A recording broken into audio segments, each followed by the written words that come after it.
Então vamos lá. Ângulos da circunferência. Essa aulinha aqui vai para nossa amiga Luísa.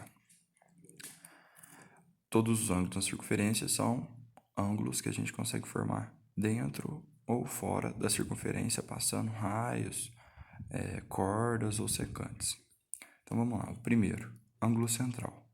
Ângulo central é aquele que é formado por dois raios. Então a gente tem o raio AO e o raio BO.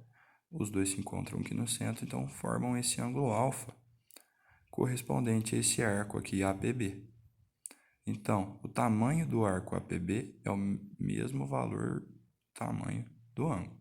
Então, se aqui tudo valer 40 graus, o ângulo vai ser de 40 graus. Se o ângulo for de 40 graus, tudo isso aqui, o tamanho do arco, vai ser 50 graus, certo? Então, se o exercício der para você que o arco APB vale 50 graus, a gente já sabe que o ângulo aqui correspondente ao arco também vale 50 graus. Sempre eu vou deixar a definição formalzinha aqui do lado e vai ter as imagens com os escritos para aqueles que quiserem. Ângulo inscrito.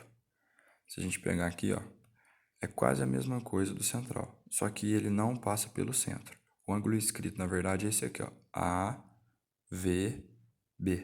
Então, forma o ângulo beta. Por que eu fiz esse pontilhadinho que passa pelo centro? Porque sempre o ângulo inscrito é a metade do ângulo central.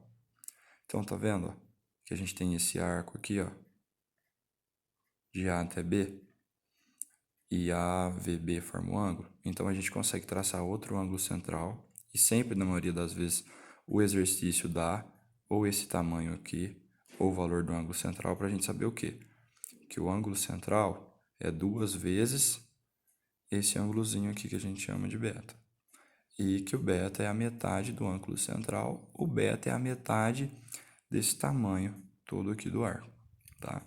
De novo aqui a definiçãozinha. Não vou ficar lendo para ser mais rápido e direto, né, a aulinha. Outras propriedades que a gente tem.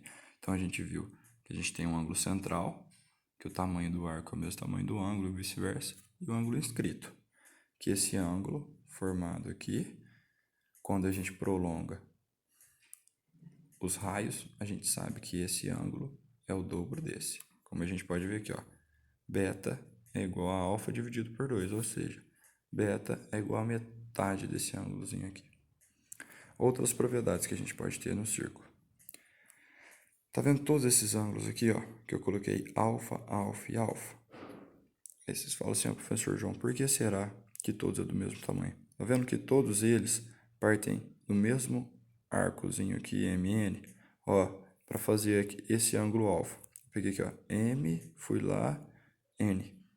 Peguei aqui M, N. M, fui lá, N. Então, todos os ângulos, ó, todos os ângulos escritos em uma mesma circunferência, correspondendo a um mesmo arco, têm a mesma medida. Então, se aqui for 30 graus, aqui é 30 graus e aqui é 30 graus. Não estou falando do tamanho do arco, estou falando do tamanho do ângulo, ok? Porque o ângulo que é do tamanho do arco é apenas o ângulo central, que é aquele que passa, tem o vértice ali na origem, ok? Então, sempre quando a gente tiver ângulos pertencentes ao mesmo arco, eles são do mesmo tamanho. Ah lá, eu falei que a gente pode ter ângulos dentro e fora da circunferência, tem esse caso aqui, ângulo excêntrico exterior. Então, ó, eu tenho esse ângulo θ aqui de fora, ele é formado por esses dois segmentos de reta, tá? Aqui é a secante AD e a secante BC, que elas se encontram lá no ponto P. Então, vocês percebam o quê? Que a gente vai formar um arco aqui que a gente vai ter um tamanho alfa e um arco aqui que a gente vai ter um tamanho beta. E eles serão essenciais para a gente descobrir o ângulo θ. Então, ó, sempre vai ser o quê? Ângulo θ é igual a medida do arco maior menos a medida do arco menor dividido por 2. Então, se vocês pegarem um exercício, sempre o exercício vai dar alguma dessas medidas. É só vocês substituírem e fazerem. Lembrar o quê? Toda vez que tiver esse ângulo que sai para fora, igual um triângulo, uma pontinha para fora, a gente tem que pegar o arco maior menos o arco menor e dividir por 2. Aí a gente descobre quem é esse ângulo aqui, θ, tá bom? Essa letra grega aqui a gente chama de θ. Próximo, ângulo de segmento. Esse ângulo aqui, ó, que eu tô falando, é esse ângulozinho alfa. Por quê? Esse AOV, que forma esse ângulo beta, é aquele ângulo central que a gente viu lá no comecinho, que ele é o mesmo do arco. Só que, olha agora, a gente tem esse ângulo alfa, que ele é formado pela tangente, que passa em apenas um ponto, e uma secante, que passa nos 2 pontos da circunferência.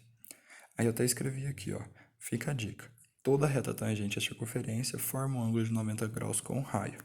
Então, todas as vezes que a gente vê uma reta tangente, ou seja, uma reta que passa por apenas um ponto, e ela parece um raiozinho, ela é perpendicular ao raio, vai formar um ângulo de 90 graus. Isso aí pode te ajudar. E esse ângulozinho, vocês podem ver que ele pertence a um pedacinho da circunferência e também pertence a um pedacinho externo da circunferência. Mas não vou me prender às demonstrações. Esse ângulozinho aqui, ó, alfa, vai ser a metade do ângulo beta. Vocês lembram que lá naquele ângulo inscrito que a gente acabou de ver, que é aquele que é um ângulo que vai lá na frente e volta, tocando aqui, ó, ele é a metade do ângulo central? Esse aqui é a mesma coisa. O alfa vai ser a metade do ângulo central. Podendo ver aqui, ó, alfa é igual a beta dividido por 2, ou seja, esse carinha aqui é a metade desse. E ele é o dobro desse aqui. Ok? Continuando, tá quase lá. Só faltam 2. São os principais, né? Então, a gente tem o ângulo excêntrico interior. Do mesmo jeito que a gente teve aquele exterior, agora mesmo, que é aquele que sai para fora, a gente tem o interior. Ou seja, quando tem duas retas secantes que se encontram dentro do círculo. Retas secantes são aquelas que passam em 2 pontos da circunferência. Então, vocês podem ver o quê? Que elas se encontram e, por ângulos mesmo, né? A gente sabe que beta aqui é igual a beta porque eles são opostos ao vértice. E alfa é igual a alfa por causa que também eles são opostos ao vértice. Mas caso a gente não tivesse essa informação, tivesse apenas a informação do tamanho dos arcos, até eu escrevi aqui, ó, como se lê a notação, ó, M de AD e essa barriguinha em cima deles é a medida do arco que vai do ponto A até o ponto D. Então, seria apenas o quê? Se a gente quisesse descobrir alfa, tá? Esse alfa ou esse alfa aqui. A gente ia ter que pegar essa medida aqui do arco AD, mais essa medida do arco BC, somar as duas e dividir por 2. Que é o que está exatamente escrito aqui, ó. Medida do arco AD mais a medida do arco BC, dividido por 2 dá quem? O alfa. O mesmo vai acontecer com o beta, só que a diferença é que o beta está aqui. Então, vou pegar a medida desse arco mais a medida do arco de cá, somar os dois e dividir por 2. É quase uma média aritmética que a gente fala, né? Soma as duas medidas, divide por 2 e descobre o ângulo. Tá toda a explicaçãozinha aqui também, mas eu acho que ficou show. E uma outra propriedade importante é o quê? Que todo quadrilátero inscrito, ou seja, inscrito que ele está dentro do círculo, está dentro dessa circunferência. Numa circunferência tem ângulos opostos suplementares, ou seja, esse alfa mais esse beta vai dar sempre o quê? 180. Se eu somar algum ângulozinho que está aqui mais esse aqui, também tem que dar 180. Então, isso aí serve para qualquer quadrilátero inscrito dentro de uma circunferência. Os ângulos opostos somados formam um ângulo de 180 graus. Então, a gente fala que eles são suplementares. Ok? Acabou.